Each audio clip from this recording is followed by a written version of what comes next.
നിങ്ങളോടുകൂടെ അങ്ങേ ആത്മാവോടും കൂടെ. വിശുദ്ധ ലൂക്കാ അറിയിച്ച പരിശുദ്ധ സുവിശേഷത്തിൽ നിന്ന്. കർത്താവേ, അങ്ങേക്ക് മഹത്വം. അധ്യായം 1:26 മുതലുള്ള തിരുവചന ഭാഗം. 6-ാം മാസം ഗബ്രിയേൽ ദൂതൻ ഗലീലയിൽ നസറത്ത് എന്ന പട്ടണത്തിൽ ദാവീദിൻ്റെ വംശത്തിൽപ്പെട്ട ജോസഫ് എന്നു പേരുള്ള പുരുഷനുമായി വിവാഹ നിശ്ചയം ചെയ്തിരുന്ന കന്യകയുടെ അടുത്തേക്ക് ദൈവത്താൽ അയക്കപ്പെട്ടു. അവളുടെ പേര് മറിയം എന്നായിരുന്നു. ദൂതൻ അവളുടെ അടുത്ത് വന്ന് പറഞ്ഞു, ദൈവകൃപ നിറഞ്ഞവളെ സ്വസ്തി, കർത്താവ് നിന്നോടുകൂടെ. ഈ വചനം കേട്ട് അവളേറെ അസ്വസ്ഥയായി. എന്താണ് ഈ അഭിവാദനത്തിൻ്റെ അർത്ഥം എന്നവൾ ചിന്തിച്ചു. ദൂതൻ അവളോട് പറഞ്ഞു, മറിയമേ, നീ ഭയപ്പെടേണ്ട. ദൈവസന്നിധിയിൽ നീ കൃപ കണ്ടെത്തിയിരിക്കുന്നു. നീ ഗർഭം ധരിച്ച് ഒരു പുത്രനെ പ്രസവിക്കും. നീ അവൻ യേശു എന്ന് പേരിടണം. അവൻ വലിയവനായിരിക്കും, അത്യുന്നതൻ്റെ പുത്രൻ എന്ന് വിളിക്കപ്പെടും.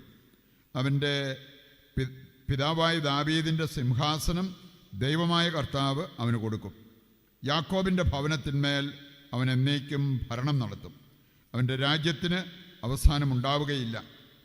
മറിയം ദൂതനോട് പറഞ്ഞു, ഇതെങ്ങനെ സംഭവിക്കും? ഞാൻ പുരുഷനെ അറിയുന്നില്ലല്ലോ. ദൂതൻ മറുപടി പറഞ്ഞു, പരിശുദ്ധാത്മാവ് നിൻ്റെ മേൽ വരും, അത്യുന്നതൻ്റെ ശക്തി നിൻ്റെ മേൽ ആവസിക്കും. ആകയാൽ ജനിക്കാൻ പോകുന്ന ശിശു പരിശുദ്ധൻ, ദൈവപുത്രൻ എന്ന് വിളിക്കപ്പെടും. ഇതാ, നിൻ്റെ ചാർച്ചക്കാരി വൃദ്ധയായ എലിസബത്തും ഒരു പുത്രനെ ഗർഭം ധരിച്ചിരിക്കുന്നു. വന്നിയെന്ന് പറഞ്ഞിരുന്ന അവൾക്ക് ഇത് 6-ാം മാസമാണ്. ദൈവത്തിനൊന്നും അസാധ്യമല്ല. മറിയം പറഞ്ഞു, ഇതാ കർത്താവിൻ്റെ ദാസി, നിൻ്റെ വാക്ക് എന്നിൽ നിറവേറട്ടെ. അപ്പോൾ ദൂതൻ അവളുടെ മുമ്പിൽ നിന്ന് മറഞ്ഞു. കർത്താവിൻ്റെ സുവിശേഷം. ക്രിസ്തുവേ, അങ്ങേക്ക് സ്തുതി.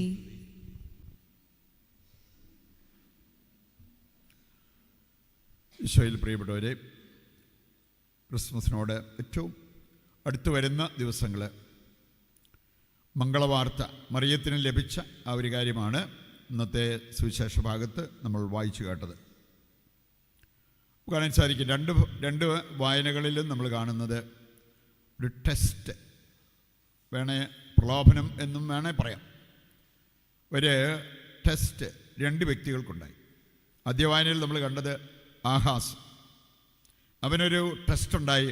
വേണമെങ്കിൽ ദൈവത്തോട് ഇങ്ങനെ ഒരു ഡിമാൻഡ് വെക്കാം, നീ ഒരു അടയാളം ചോദിക്കുക. അവൻ വിളിച്ചു പറഞ്ഞൊരു കാര്യം, ഇല്ലില്ല, ഞാൻ മനുഷ്യരെ അസഹ്യപ്പെടുത്തുന്നത് പോരാഞ്ഞിട്ടാണോ ദൈവത്തെ അസഹ്യപ്പെടുത്തുക? ഒരു കാരണവശാലും ഞാനതിന് പോകരുത്. അവൻ ടെസ്റ്റ് പാസ്സായി.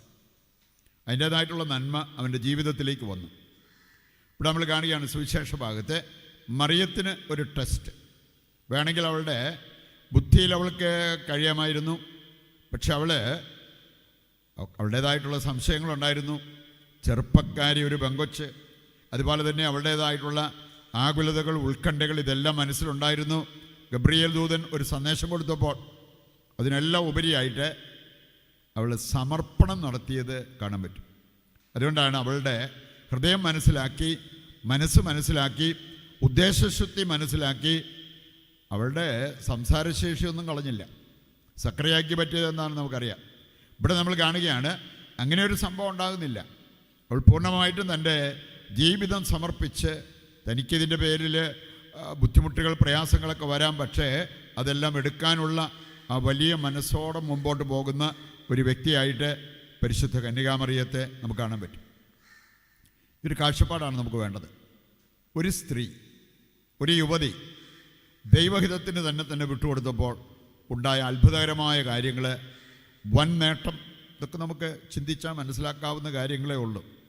മറിയത്തിൻ്റെ സമർപ്പണം മൂലം ലോകത്തിനുണ്ടായ നേട്ടം, ലോകത്തിനൊരു രക്ഷകനെ ലഭിച്ചു. ഏത് ജാതിയിലും മതത്തിലും പെട്ടവർക്ക് രക്ഷ വേണോ? സാധ്യമായി മറിയത്തിൻ്റെ ഈ ഒരു സമർപ്പണം മൂലം. അപ്പോൾ അങ്ങനെയാണെങ്കിൽ ദൈവമക്കളായി നമ്മളെല്ലാവരും ഇതുപോലൊരു സമർപ്പണം നടത്തുകയാണെങ്കിൽ എന്തായിരുന്നേനെ ഈ ലോകത്തിൻ്റെ അവസ്ഥ? ഇന്ന് അതിന് വൈമുഖ്യം കാണിക്കുന്നവരാണ് മിക്കവാറും പേര്. പള്ളി പോകാനും ഒരു പ്രാർത്ഥനയിൽ പങ്കെടുക്കാനും അങ്ങനെയുള്ള കാര്യങ്ങളൊക്കെ ചെയ്യാൻ റെഡിയാണ്. മക്കളുണ്ടായാൽ അവരെ പള്ളി കൊണ്ടുപോയി മാമോദീസ മുക്കാനും അവർക്ക് കൺഫർമേഷൻ കൊടുക്കാനും ഒക്കെ റെഡിയായെന്ന് വരും. ഇതുപോലൊരു സമർപ്പണം എത്ര പേര് നടത്തും?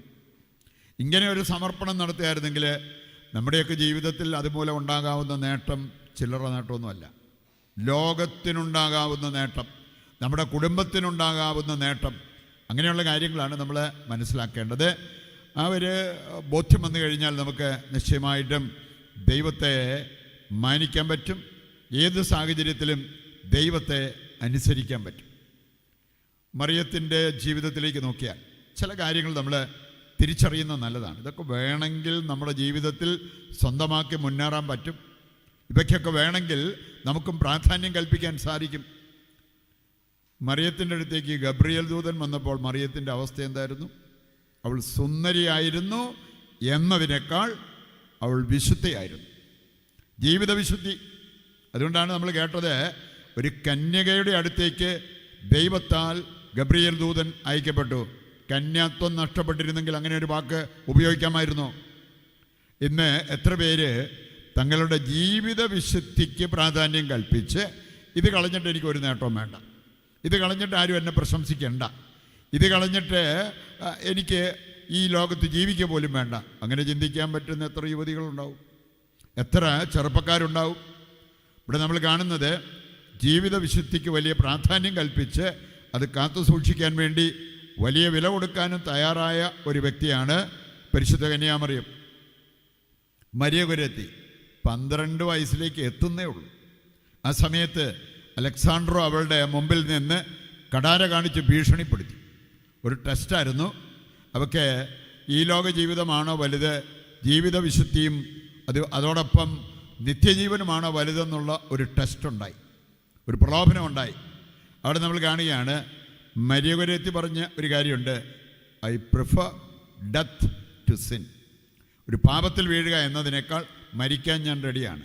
ഇതല്ലേ എല്ലാ കുമ്പസാരത്തിൻ്റെ സമയത്തും നമ്മൾ പറയാറുള്ളത്, വാഗ്ദാനം ചെയ്യാറുള്ളത്, നെഞ്ചത്തിടിച്ചുകൊണ്ട് ഇനിയൊരു പാപം ചെയ്യുക എന്നതിനേക്കാൾ മരിക്കാൻ പോലും ഞാൻ റെഡി. മരിയകുര്യത്തിയുടെ ജീവിതത്തിൽ അത് നിറവേറി. നമ്മളൊക്കെ എന്തെങ്കിലും നിറവേറുമായിരിക്കാം എന്നുള്ള ആ പ്രതീക്ഷയിൽ നമുക്ക് മുമ്പോട്ട് പോകാം.